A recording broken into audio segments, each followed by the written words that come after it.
Hotel and restaurant association സംസ്ഥാന സമിതി അംഗം റസാഖ് കൂടി ചേരുകയാണ്. പാലക്കാട് നിന്നുമാണ് റസാഖ് നമുക്കൊപ്പം ചേരുന്നത്. റസാഖിലേക്കാണ്. അപ്പോൾ റസാഖ്, എന്തായാലും വലിയ തരത്തിലുള്ള പ്രതിസന്ധിയിലേക്കൊക്കെ കാര്യങ്ങൾ കടക്കുന്നു. നമ്മളിന്ന് പല സ്ഥലങ്ങളിൽ നിന്നുള്ള ഹോട്ടലുകളിൽ നിന്നുള്ള ആളുകളുടെയൊക്കെ ഒരു ആശങ്കയൊക്കെ കേൾക്കുകയും ചെയ്തു. അപ്പോൾ നിലവിലെ ഈ ഒരു പ്രതിസന്ധി പരിഹരിക്കാനായിട്ടുള്ള എന്തെല്ലാം ബദൽ മാർഗങ്ങളാണ് നിങ്ങൾ ഈ ഒരു സമയത്ത് സ്വീകരിച്ചിരിക്കുന്നത്? നമ്മൾ ഒരുപാട് കാലങ്ങളായി ഗ്യാസ് മാത്രം ഉപയോഗിച്ചു കൊണ്ടുവന്നിരിക്കുകയാണ്. അതുമായി ബന്ധപ്പെട്ട സ്ഥാപനങ്ങളാണ് നമ്മളെല്ലാവരും ഇപ്പോൾ സജ്ജീകരിച്ചിട്ടുള്ളത്. ആയതുകൊണ്ട് പെട്ടെന്നൊരു ബദൽ മാർഗം ചിന്തിക്കാൻ പോലും വയ്യ. കാരണം ഈ പ്രതിസന്ധി ഇത്രയ്ക്കും വലിയൊരു പ്രതിസന്ധി നമ്മൾ ആദ്യമായിട്ടാണ്.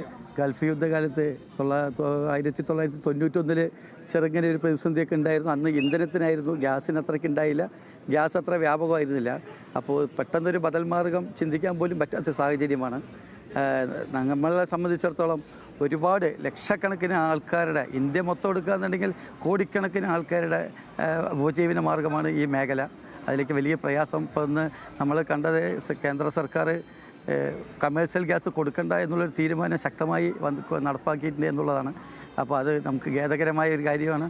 ഞങ്ങളെ കൂടി പരിഗണിക്കണം. ഞങ്ങളും ഈ സമൂഹത്തിൽ ജീവിക്കുന്ന ആൾക്കാരാണ്, നമ്മളെയും പരിഗണിക്കണം എന്നുള്ളതാണ് നമുക്ക് ഈ അവസരത്തിൽ പറയാനുള്ളത്. മറ്റൊരു കാര്യം, ഈ നിലവിലുള്ള ഗ്യാസ്, ഇപ്പോൾ സ്റ്റോക്കുള്ള ഗ്യാസ് തീർന്നു കഴിഞ്ഞാൽ ഇപ്പോൾ ഹോട്ടലുകൾ പലതും പൂർണ്ണമായും അടച്ചിടേണ്ട ഒരു സാഹചര്യത്തിലേക്ക് വരെ കടക്കുന്നു എന്നുള്ളതാണ് പല ആളുകളും പറയുന്നത്. അപ്പോൾ അത്തരം ഒരു സാഹചര്യം തന്നെയാണോ, അങ്ങനെയുള്ള കാര്യങ്ങളിലേക്കാണോ ഇപ്പോൾ കടക്കുന്നത്? തീർച്ചയായിട്ടും. കാരണം നിലവിലുള്ള സ്റ്റോക്കുകൾ ഇപ്പോൾ പാലക്കാട്ടുകാരനാണ്. പാലക്കാടിന് ഇപ്പോൾ സ്റ്റോക്കുകൾ ഇല്ല. പൊതുമേഖലാ സ്ഥാപനങ്ങളിൽ നിന്നുള്ള ഗ്യാസ് വിതരണം നിലച്ചു, ഇനി തരാനില്ല എന്ന് ഇന്ന് മുതൽ പല ഏജൻസികളും പറയാൻ തുടങ്ങിയിട്ടുണ്ട്.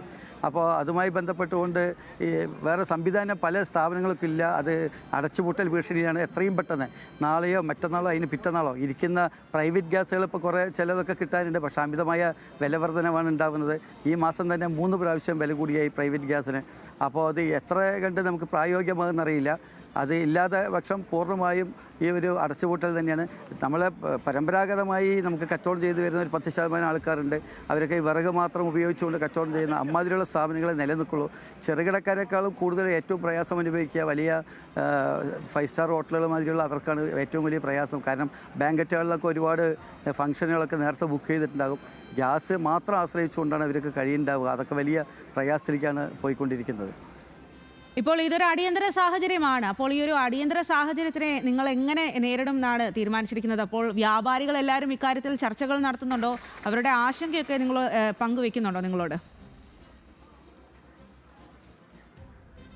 പ്രധാനമന്ത്രി മുതൽ നമ്മളെ താഴെത്തൊട്ടുള്ള പഞ്ചായത്ത് മെമ്പർക്കടക്കം ഞങ്ങൾ നിവേദനം കൊടുത്തുകൊണ്ടിരിക്കുകയാണ്. ഞങ്ങളെല്ലാവർക്കും, കാരണം ഇതൊന്നും നമ്മൾ പറയുന്നത് പഞ്ചായത്ത് മെമ്പർക്ക് പോലും വെച്ചാൽ എല്ലാ വാതിലും മുട്ടുക എന്നുള്ള അർത്ഥത്തിലാണ് നിങ്ങൾ ചെയ്തുകൊണ്ടിരിക്കുന്നത്. കാരണം ഞങ്ങളുടെ ഉപജീവനമാണിത്. ഉപജീവനം നിന്നു പോവുക എന്ന് പറയുന്നത് നമ്മളെ മാത്രമല്ല, സ്ഥാപന ഉടമകളെ മാത്രമല്ല, അത് വിശ്വസിച്ചുകൊണ്ട് ലക്ഷക്കണക്കിന്, എനിക്ക് തോന്നുന്നത് കേരളത്തിൽ ഏകദേശം 10 ലക്ഷം കുടുംബാംഗങ്ങളെങ്കിലും ഇതുമായി നേരിട്ടും അല്ലാതെയും ബന്ധപ്പെട്ടുകൊണ്ട് ഉപജീവന മാർഗമായി ജീവിക്കുന്നവരാണ് ഈ ഹോട്ടൽ ആൻഡ് റെസ്റ്റോറൻറ്റ്.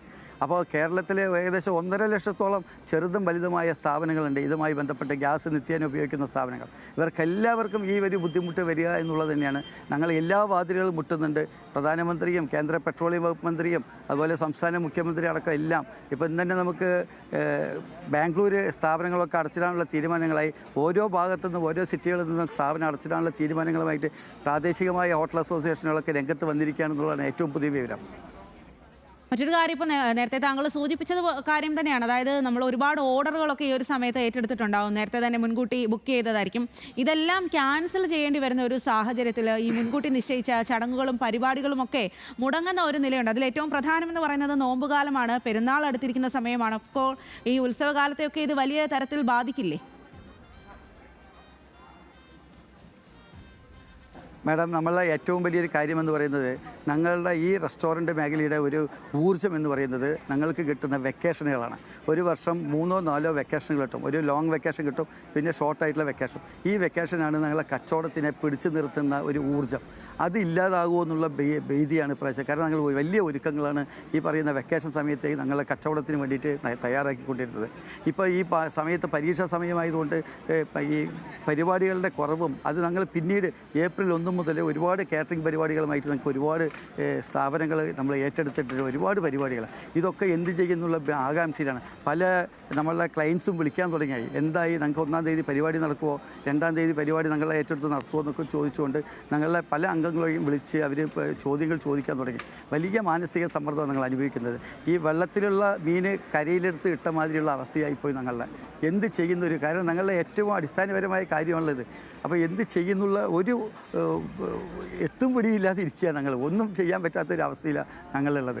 ഞങ്ങളെയും ബദൽ മാർഗ്ഗങ്ങളെക്കുറിച്ച് ഇപ്പോൾ ഇന്നലെ ഞങ്ങളുടെ സംസ്ഥാന സെക്രട്ടേറിയറ്റ് കൂടി ബദൽ മാർഗ്ഗങ്ങളെക്കുറിച്ച് നമ്മുടെ അംഗങ്ങൾക്ക് ഒരു അവബോധമൊക്കെ നടത്തിയിട്ടുണ്ടായിരുന്നു. ആ അവബോധത്തിൻ്റെ അടിസ്ഥാനത്തിൽ നമ്മൾ പരമ്പരാഗതമായ രീതിയിലേക്ക് കഴിയുന്നവരും കൂട്ടായോ ഒറ്റയ്ക്കായോ പോകണമെന്നുള്ളൊരു കാര്യം കൂടി ഞങ്ങൾ പറഞ്ഞിട്ടുണ്ടായിരുന്നു.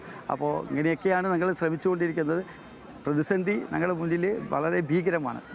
ഇപ്പോൾ ഗാർഹിക ഉപയോഗത്തിനുള്ള സിലിണ്ടറുകളെ നമ്മൾ അവശ്യ വസ്തുവായിട്ടാണ് അങ്ങനെയാണ് പ്രഖ്യാപിച്ചിരിക്കുന്നത്. അതുകൊണ്ട് അത്തരം ആനുകൂല്യങ്ങളൊക്കെ ഗാർഹിക ഉപയോഗത്തിന് സിലിണ്ടർ വാങ്ങാൻ നേരം കിട്ടും. പക്ഷേ ഹോട്ടലുകൾക്കും ഈ പാചകവാതകം അവശ്യ വസ്തുവായി പ്രഖ്യാപിക്കേണ്ടതല്ലേ? അങ്ങനെ ഒരു കാര്യം കൂടി ഈ ഒരു സമയത്ത് ആലോചിക്കേണ്ടതല്ലേ?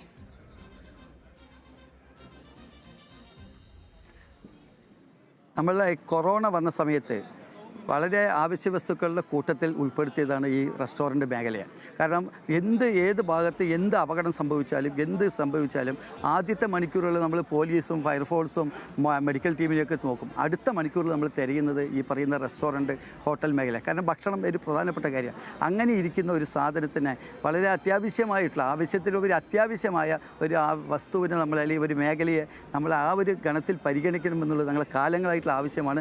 എസെൻഷ്യൽ കമ്മോഡിറ്റീസ് ആയിട്ട് ഞങ്ങളെ അംഗീകരിക്കണം. ഞങ്ങൾക്ക് അതിൻ്റെ ആനുകൂല്യങ്ങളും അതിന് കിട്ടുന്ന എല്ലാ ന്യായമായ അവകാശങ്ങളും ഞങ്ങൾക്ക് തരണം, ആവശ്യങ്ങൾ അംഗീകരിക്കുന്നുള്ളതാണ് ഞങ്ങളുടെ നിരന്തരമായ ആവശ്യം. അതായത് ഇപ്പോൾ സംസ്ഥാന സർക്കാരൊക്കെ മുൻകൈ എടുത്തിട്ട് എണ്ണ കമ്പനികളുമായിട്ടൊക്കെ ചർച്ചകൾ നടക്കുന്നുണ്ട് ഈ ഒരു സമയത്ത്. അപ്പോൾ എന്തെങ്കിലും ഒരു അറിയിപ്പ് സർക്കാരിൻ്റെ ഭാഗത്തു നിന്നും ഇക്കാര്യത്തിൽ നിങ്ങൾക്ക് ഉണ്ടായിട്ടുണ്ടോ? ഇന്ന് കാലത്ത് നമ്മൾ പത്രങ്ങളിൽ കൂടി അറിഞ്ഞത് ഇതിനു വേണ്ടി ഒരു 3-അംഗ കമ്മിറ്റി നിയമിക്കുന്നു എന്ന് കേന്ദ്ര സർക്കാർ നിയമിക്കുന്നു എന്നറിഞ്ഞു. അതിൽ വലിയൊരു പ്രതീക്ഷയായിരുന്നു. കാരണം ഈ LPGയുടെ വിതരണം സുഗമമാക്കാൻ വേണ്ടിയിട്ടാണ് നിയമിക്കുന്നത് എന്ന് പറഞ്ഞപ്പോൾ ഞങ്ങൾ വലിയ പ്രതീക്ഷയോടുകൂടി കാത്തിരുന്നു. നിർഭാഗ്യവശാൽ വൈകിട്ട് ഞാൻ പല പത്രക്കട്ടിങ്ങുകളും അത് ന്യൂസ് ചാനലിലെ പല ഇത് കാണുന്ന സമയത്ത് അത് റദ്ദാക്കിയിരിക്കുന്നു. പൂർണ്ണമായിട്ടും കമേഴ്സ്യൽ സിലിണ്ടർ കൊടുക്കുക എന്നുള്ളത് റദ്ദാക്കി എന്ന് പറഞ്ഞാണ് ഞാൻ കണ്ടുകൊണ്ടിരിക്കുന്നത്. അത് നമുക്കൊരു വലിയ കാര്യമായി വലിയൊരു പ്രയാസമായിട്ടാണ് തോന്നിയത്. കാരണം ഗാർഹിക ആവശ്യങ്ങൾക്കുള്ളത് മാത്രം കൊടുത്താൽ മതിയെന്നും വാണിജ്യ ആവശ്യത്തിന് കൊടുക്കണ്ട എന്നുള്ളൊരു തീരുമാനം നടപ്പാക്കി എന്നാണ് കേട്ടത്. അത് ഞങ്ങൾക്ക് വലിയൊരു ഇരുട്ടടിയായിപ്പോയി. കനത്ത തിരിച്ചടിയായിരുന്നു അത്, ആ ഒരു പ്രഖ്യാപനം. ശരി, വളരെയധികം നന്ദി റസാഖ്. ഈ ഒരു സമയത്ത് നമ്മളോട് പ്രതികരിച്ചതിന്.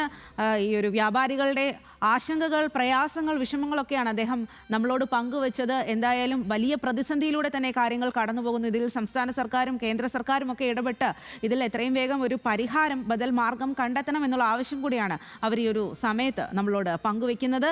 എന്തായാലും അതിൽ അത്തരം പരിഹാരങ്ങളൊക്കെ ഉണ്ടാകുമെന്ന് തന്നെ നമുക്ക് പ്രതീക്ഷിക്കാം.